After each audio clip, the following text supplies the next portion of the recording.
Ever since I ended up in a wheelchair due to an accident 2 years ago, my husband and mother-in-law's attitudes have noticeably hardened.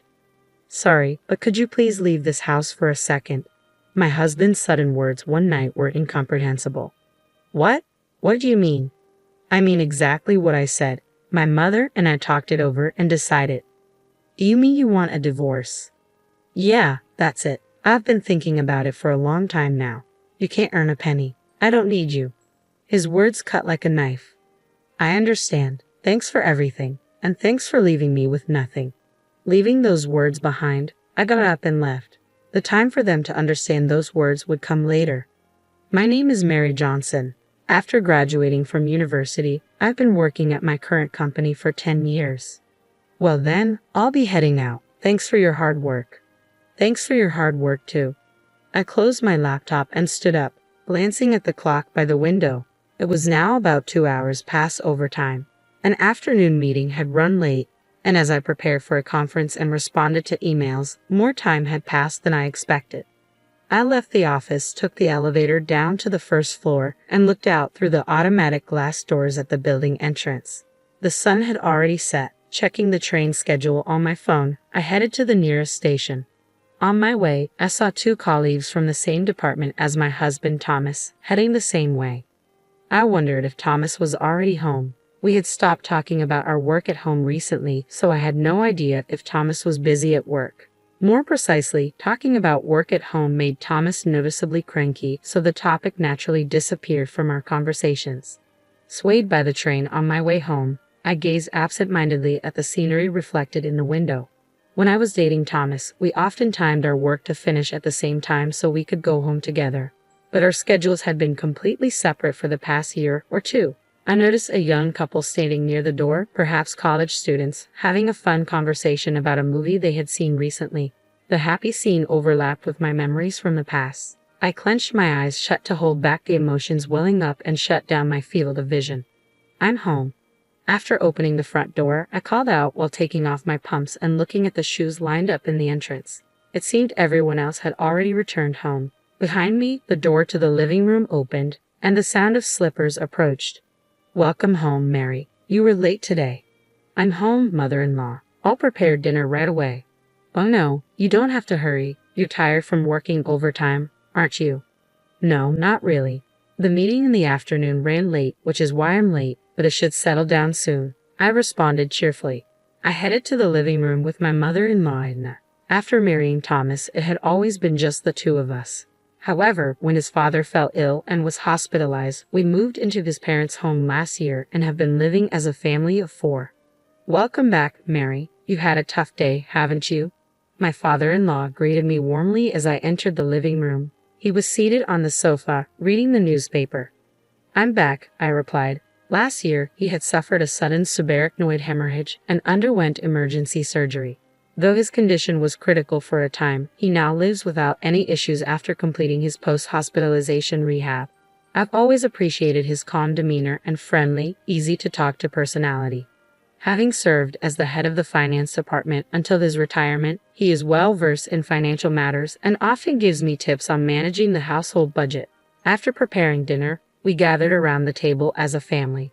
Anna came over for lunch the other day, and I was surprised at how much her daughter Olivia has grown, Edna commented. They do say kids grow up faster when they're not yours, I responded. Anna is as beautiful as ever, and having a child really brings out her feminine side as a mother, Edna continued. I guess so, I replied. Anna is Edna's niece and Thomas's cousin. Edna often expresses disappointment that Thomas and I don't have children. She isn't too happy about me continuing to work after our marriage and frequently hints that she'd like us to have a child. Honestly, I've always had a hard time dealing with Edna, especially since we started living together. She tends to bring up the topic of having children, particularly on days when I come home late from work. You could have had a child if it had been a little earlier, Mary. I suppose it can't be helped because you're busy with work, Edna remarked.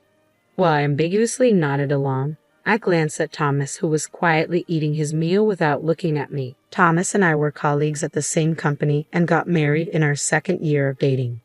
Though we were told that it would be best if I became a housewife if we had a child, we have been working together for 10 years since we got married and have yet to have a child. Both of us have longed for a child and have tried everything from herbal medicine to medical tests, but to no avail. While there is a sense of loneliness, we decided to keep living as a couple and focus on our work. However, at some point, I began to feel an invisible wall growing between Thomas and me. Even though we married out of love and promised to make each other happy, our relationship has gradually grown cold. I think it started when Thomas began to struggle at work. He didn't tell me anything directly, but I heard from a senior colleague in his department that Thomas was distressed because he couldn't achieve the same results as his peers. Thomas is naturally a gentle person, not good under pressure, and has a habit of pushing himself too hard. I knew without him saying anything that he was feeling anxious and frustrated about the situation. However, whenever I tried to offer him a listening ear, he would stubbornly refuse to share his worries with me, repeating that he was fine and telling me not to worry. Since he continued to keep his worries from me, I couldn't press him further and felt helpless that I couldn't be there for him. Even so, on our days off, we made it a point to travel together or spend a relaxing day at home, treasuring our time as a couple. When I became emotionally drained from our ongoing failures to conceive, Thomas was there silently supporting me all the way. That's why, even if I couldn't directly help solve Thomas's current problems, I intended to be by his side, creating moments of comfort and peace for him. The turning point was probably when I received a promotion at work. I was recognized for my achievements on various projects I participated in and was even one of the fastest among my peers to get promoted. "That's amazing, congratulations, Mary," Thomas had said. I can't forget the expression on his face when he congratulated me. I was so emotional that I could only manage a simple thank you. As my work became busier, the distance between Thomas and me seemed to only increase. Eventually, we spent less time together, our conversations dwindled, and around the time when my income surpassed Thomas's, we barely even made eye contact. I would watch Thomas's back as he finished his meal without uttering a word and left the table. I can't help but wonder if I hadn't been afraid of rejection back then and had tried harder to support him, could we have built a different relationship than we have now? When I opened my eyes, the first thing I saw was the bright white light of a fluorescent bulb. After blinking a few times, I started looking around. Apparently, I was lying in a hospital bed. When I looked down at my arm, there was an IV connected, and both of my legs were wrapped in numerous layers of bandages and casts. The moment I tried to move, a pain like I'd never felt before shot through my body. Tears welled up in my eyes from the sheer pain. My body felt as heavy as lead, and it seemed impossible to move. What on earth had happened? I tried to trace back my memories until the moment I woke up. I remembered going to work at the usual time that morning, finishing up a meeting and report, and leaving work on time for the first time in a while. After leaving the office, I was headed toward the station. Then it hit me. On the way to the station, which was busier than usual due to rush hour, I remember hearing the screeching sound of sudden brakes from behind. The moment I turned around, I felt a violent shock. I realized I'd been hit by a car, and fear rushed in alongside the pain spreading through my body. What condition is my body in now? The sound of footsteps approached, and suddenly the curtain around my bed was opened. "Oh, Mrs. Johnson, you're awake. But you should not get up yet," a young female nurse called out to me in a rushed manner. "I understand you're confused, but your doctor will explain everything to you shortly. Please stay calm for now." "Okay," I replied, still trying to process everything. After saying that, the nurse left in a hurry.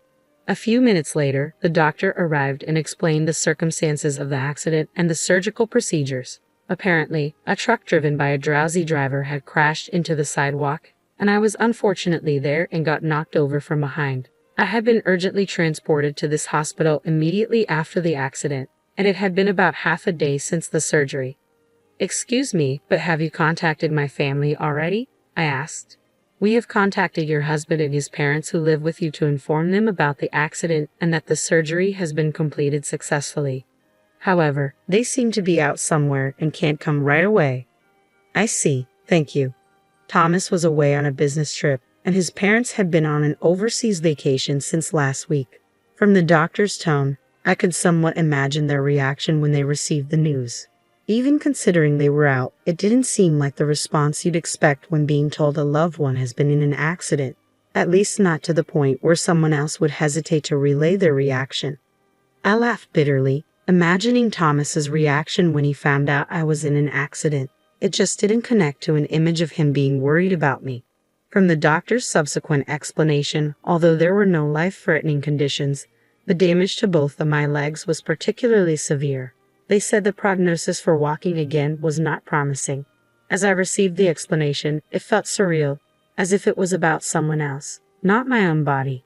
Thomas visited the hospital 3 days after the accident. It was surprising to see his pained expression when he saw me, injured all over and lying in the hospital bed.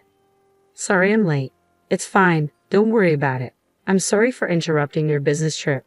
It had been a while since we last talked, and the atmosphere was awkward. Our conversation stalled as we both averted our eyes.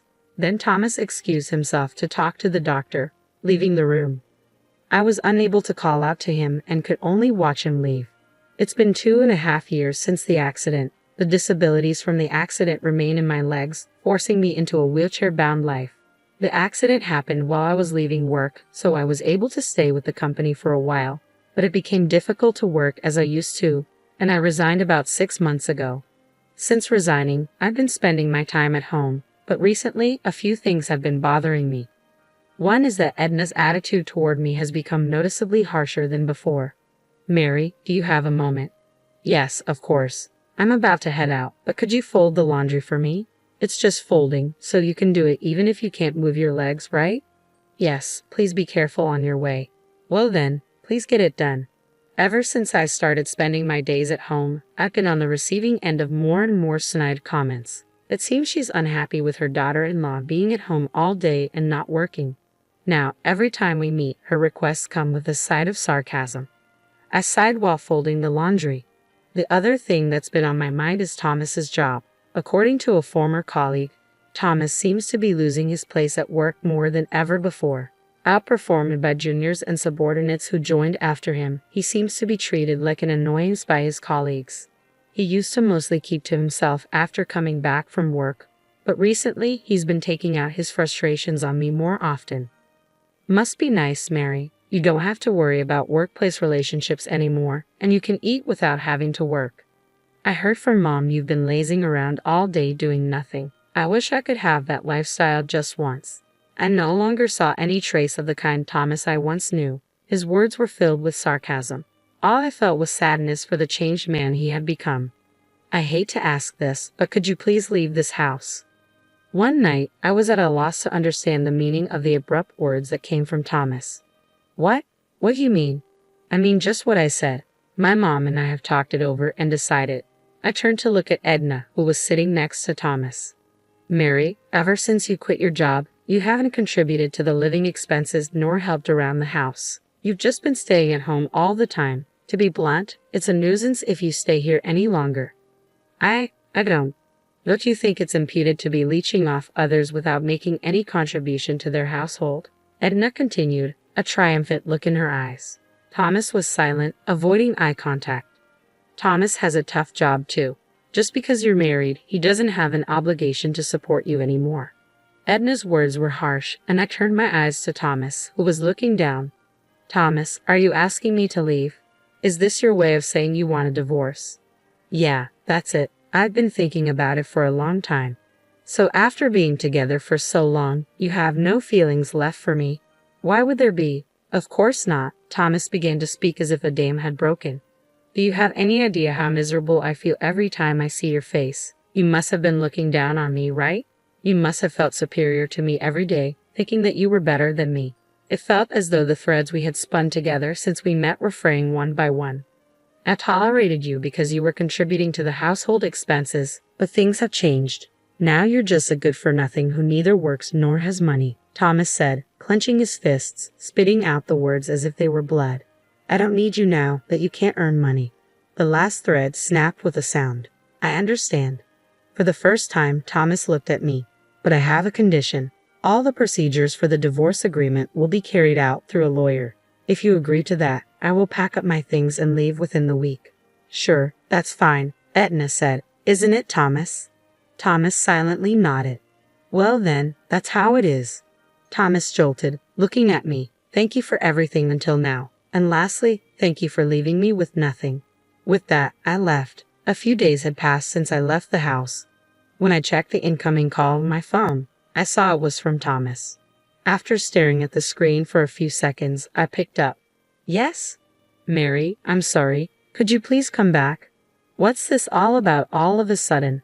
I heard from my dad. Even after you quit your job, you've been covering our living expenses. You've been investing since you were working, haven't you? And now you're able to cover living expenses with dividend income. Yes, that's right. So what? I left the household budget to you and my dad, so I didn't know anything. I thought we were living off my income, but we were mostly living off yours, weren't we? I really regret saying such terrible things. I'm sorry. After getting married and merging our finances, I had started investing using my own income. Initially, I was encouraged to do so by my father-in-law, and I only consulted him about financial management and investments. So, what am I supposed to do if I come back? Well, my dad says with my income alone, it's impossible to maintain the same standard of living as before. Besides, I'm not confident I can continue my current job indefinitely. So, what you're saying is please come back so we can live well. You've really got some nerve. I could hear Thomas catching his breath over the phone. The reason I never said anything before is because even though my feelings have changed, I believe that somewhere you still cared about me. But you're not the Thomas I once loved anymore. That's not true. I still love you, Mary. There's no need for you to say anything more. All my feelings for you vanished the last time we talked. Sorry, but whatever happens to you guys from here on out, I just don't care. Thank you for leaving me with no trust, no memories, nothing at all. Wait, Mary. Please forgive me. I'll handle all the divorce arrangements and proceedings through my lawyer. They'll never contact me again. After saying that, I hung up the phone and blocked any further communication. Subsequently, the divorce process proceeded quickly, and I completely severed ties with Thomas. The only person I still communicate with is my father-in-law. So, have you had any trouble living alone since you split up with Thomas? No, not particularly. So far, everything's been fine. That's good. I'm sorry for the trouble we caused you, Mary. When I heard about what happened from Thomas and my wife, I was so furious I couldn't help shouting. What's more, I shouldn't have turned a blind eye to the terrible attitude my wife and son showed you for so long. I'm sorry I couldn't do anything. No, it's okay, sir. Please don't worry about it. In fact, I'm the one who caused trouble. After I left home, troubles at the house seemed to never end. Even after my income was lost, Thomas and Edna continued to live lavishly without reducing their lifestyle, eventually resorting to pawning their belongings and even accumulating debt. Fed up with their irresponsible behavior, my father-in-law recently divorced his wife. I see this as a good opportunity to reassess my life. I can live just fine with my current lifestyle, and I also want to take on new challenges. With that, I laughed cheerfully.